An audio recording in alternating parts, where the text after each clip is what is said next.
चलिए आज मैं आपको एक प्रैक्टिकल चीज समझाना चाहता हूं, व्हाट इज स्टेक सेल। जब किसी कंपनी के प्रमोटर्स अपने शेयर्स को मार्केट में बेचते हैं, उन्हें स्टेक सेल कहा जाता है। और भी बहुत डेफिनेशन है इसका, सेबी ने इसके डेफिनेशन को और ब्रॉड किया हुआ है। हम एक लिमिटेड डेफिनेशन के साथ इस कॉन्सेप्ट को आपको समझा रहे हैं। एक कभी कभी सेबी की यह रिक्वायरमेंट होती है कि हर एक पब्लिक लिस्टेड जो कंपनी है उसकी जो शेयर होल्डिंग पैटर्न है वो 75% पब्लिक के पास होना चाहिए और 25% प्रमोटर के पास होना चाहिए। लेकिन ऐसा अभी नहीं है। इसके लिए टाइमलाइन दिया गया है कि आप अपने शेयर्स को बेचें, मार्केट में पब्लिक लोगों को अपने शेयर्स दें। तो स्टेक सेल, जब भी प्रमोटर अपने शेयर्स मार्केट में बेचते हैं उसे स्टेक सेल कहा जाता है। अब सवाल ये उठता है कि ये पॉजिटिव है या नेगेटिव है। तो अभी एक न्यूज आया है, एवेन्यू सुपरमार्केट के प्रमोटर अपने जो शेयर होल्डिंग पैटर्न है उसको कम करना चाहते हैं, वो अपने शेयर्स को बेचना चाहते हैं।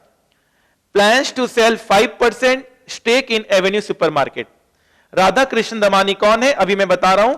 वो एक प्रमोटर है एक कंपनी के, कंपनी का नाम है एवेन्यू सुपरमार्केट। आप इस लाइन को पहले एक बार पढ़ लें अच्छे से और फिर हम इस चीज को समझते हैं, इसका इंटरप्रिटेशन हम समझते हैं। ठीक है सर। तो he is Radha Krishna Damani and he is one of the most reputed and most successful entrepreneur as well as stock market investor. इन्हें राकेश झुंझुनवाला जी का गुरु माना जाता है।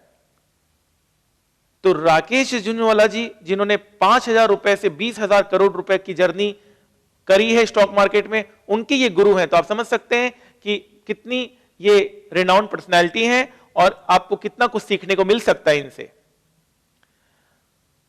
Radha Krishna Damani D mart Avenue supermarket के फाउंडर मेंबर है।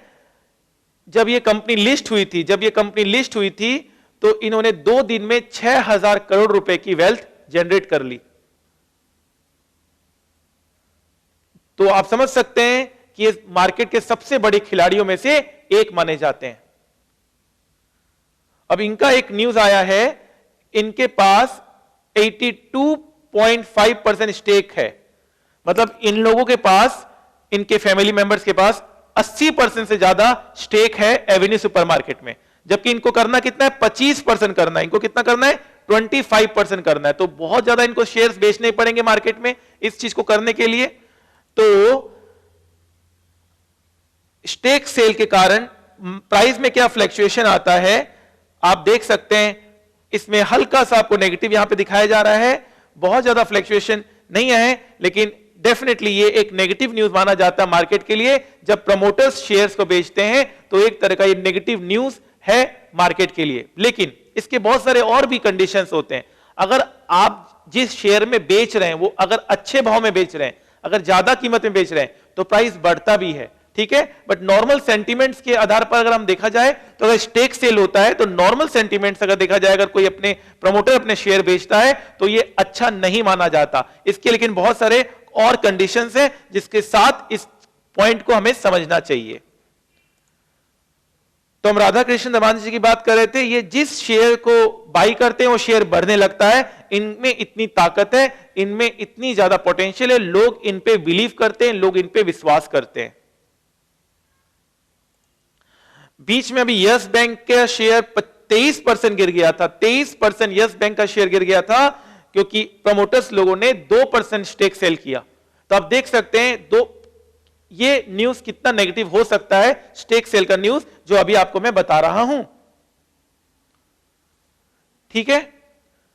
तो this is all about stake sale. इसके बारे में जो डिटेल में अगर हम पढ़ेंगे तो हम लोग इसे इलेक्टिव पेपर कैपिटल मार्केट में डिटेल में पढ़ते हैं विद सेबी रेगुलेशंस कि प्रमोटर्स के कितने होल्डिंग होने चाहिए, वो सेल करेगा तो उसको क्या कंडीशंस फॉलो करने पड़ेंगे। इसकी जो गाइडलाइंस है और क्राइटेरिया है वो हम सीए फाइनल इलेक्टिव पेपर एफएससीएम में कवर करते हैं। फाइन सर, चलिए